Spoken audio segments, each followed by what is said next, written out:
ఓం నమ శివాయ. ఓం నమో నారాయణాయ.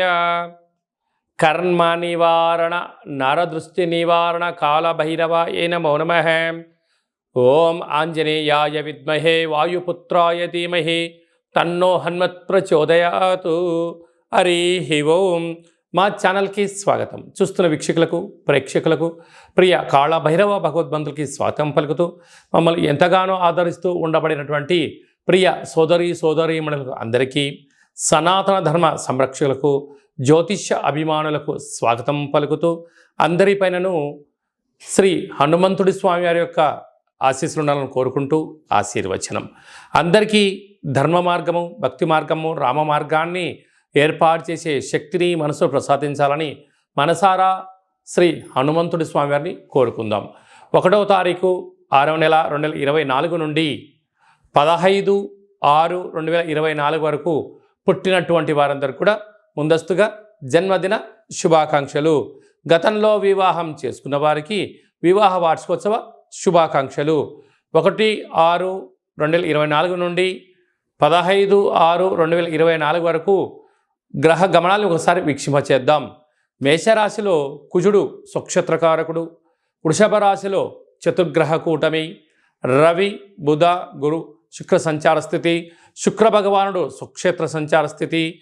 రవి చేత గురు శుక్రులు ఇద్దరు గురుమౌఢ్యమి శుక్రమౌఢ్యమి జరుగుతున్న విషయం తెలిసినటువంటిదే. అలాగనే కన్యరాశిలో కేతు సంచార స్థితి, కుంభరాశిలో శని భగవానుడు స్వక్షేత్ర సంచార స్థితి, మీనరాశిలో రాహు సంచార స్థితితో ద్వాదశ రాశుల్లో గ్రహ గమనాలు ఈ విధంగా ఉన్నాయి. మిథున రాశి వారికి గురువారం అమావాస్య సందర్భంగా వృషభ రాశిలో చతుర్గ్రహ కూటమి సంచారం జరిగినప్పుడు ఎలాంటి విధి విధానాలు పాటించాలో ఈ వీడియోలో సవివరంగా సంపూర్ణంగా తెలుసుకుందాం. మిథున రాశిలో ఏ నక్షత్రాలు వస్తాయిగా మృగశిర నక్షత్రంలోని 3వ పాదం, 4వ పాదం, ఆరుద్ర నక్షత్రంలోని 4 పాదాలు, పునర్వసు నక్షత్రంలోని 1, 2, 3 పాదములు కలిపితే మిథున రాశి అవ్వడం జరుగుతుంది. చాలామందికి పుట్టినటువంటి కాల సమయంలో డేటా బర్తులు లేనటువంటి కారణం వలన పేరు యొక్క మొదటి అక్షరాన్ని అనుసరిస్తూ ఆ రాశిని తెలుసుకునే ప్రయత్నం చేద్దాం. కా, కీ, కు, ఖం, అజ్ఞ, చ, కే, కో, హ అక్షరాల వారందరూ కూడా మిథున రాశి జాతకులే. మిథున రాశి యొక్క అధిపతి బుధ భగవానుడు. వీరికి అర్ధాష్టమ కేతు కరడం వలన ఈ యొక్క సంవత్సరంలో ఆదాయ వ్యయాల పరిస్థితులు ఏంటంటే ప్రతిదీ సమస్థితిలోనే ఉంటుంది. మీరు ఎంతైతే కష్టపడతారో, మీకు ఎంతైతే అవసరం ఉందో అంతే డబ్బులు వచ్చే పరిస్థితి ఉంటుంది. కనుక జ్ఞానకారకుడు, మోక్షకారకుడు, అష్టమ గ్రహకారకుడు కేతు భగవానుడు అవ్వడం వలన కనుక చిన్న చిన్న విషయాలకు ఆందోళన తగదు. వృత్తులలో, ఉద్యోగాల్లో, వ్యాపారంలో అనుకున్నంత విజయం సాధించలేకపోయినను ఆటంకాలు ఉండవు. మీరు పెద్దగా డిసప్పాయింట్ అవ్వాల్సిన అవసరం లేదు అని చెప్పి గ్రహ గమనాలు తెలియచేస్తున్నాయి. అలాగే భాగ్యస్థానంలో శని భగవానుడు సంచారం చేయడం వలన వృత్తులలో, ఉద్యోగాల్లో, వ్యాపారంలో మీ సాధన, పట్టుదల, ఏకాగ్రత అన్నింటా విజయానికి తొలిమెట్టు అవుతుందని చెప్పి గమనించాలి. రాజ్యస్థానంలో రాహు సంచారం చేయడం వలన వృత్తులలో ఏదైనా ఒక వ్యాపార కార్యక్రమాల్లో చేస్తున్నప్పుడు అనేక మంది చెయ్యలేనటువంటి వారందరూ మీరు చేస్తున్న పనిని చూసి ఓర్వలేని పరిస్థితి అధికంగా ఉంటుంది.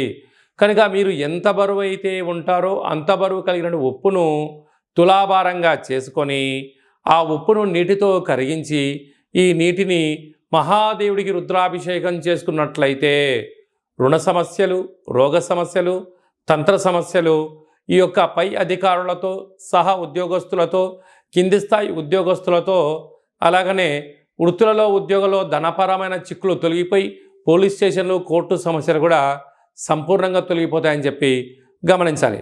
లాభస్థానంలో కుజుడు, ఇది అద్భుతమైన యోగము. గృహయోగము, భూములు, వ్యాపార క్రయ విక్రయాలు యోగదాయకం అని చెప్పి గమనించాలి.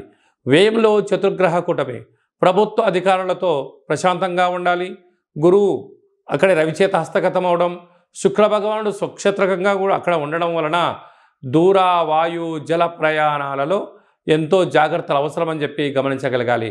కనుక వీలైనంతవరకు మౌనం, ధ్యానం, ఏకాగ్రత, ఆసనం, సూర్య నమస్కారాలు లాంటివి చేయడం వలన ధనము విచ్చలవిడితనంగా ఖర్చు పెట్టకుండా ఎంతో పొదుపుగా ఉండగలిగినట్లయితే బంగారు భవిష్యత్తు రోజులకు అవకాశం ఉందని చెప్పి గమనించగలగాలి. ఈ అమావాస్య గురువారము రోహిణి నక్షత్రము అవ్వడం వలన గజకేసరి యోగం కలగాలి అనుకుంటున్న వారందరికీ కూడా వీలైనంత వరకు కాళభైరవ స్వామి వారి యొక్క పూజ, కాళభైరవ స్వామి యొక్క హోమము, కాళభైరవ స్వామి యొక్క ముడుపు కట్టగలిగినట్లయితే మీకు అద్భుతమైనటువంటి గృహయోగం మీ సొంతమవుతుంది. గజకేసరి యోగం కలుగుతుంది.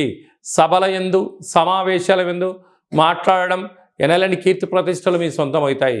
అలాగే వ్యయంలో చతుర్గ్రహ కూటమి కారణం వలన కూడా చిన్న చిన్న విషయాలకు ఆందోళన తగదు. మృగశిర నక్షత్ర జాతకులకు బార్డరు, న్యావీ, పోలీస్, ఎయిర్పోర్ట్స్, రక్షణ శాఖలో ఉండబడిన వారందరికీ చాలా మంచి కాలం అని చెప్పి గమనించాలి.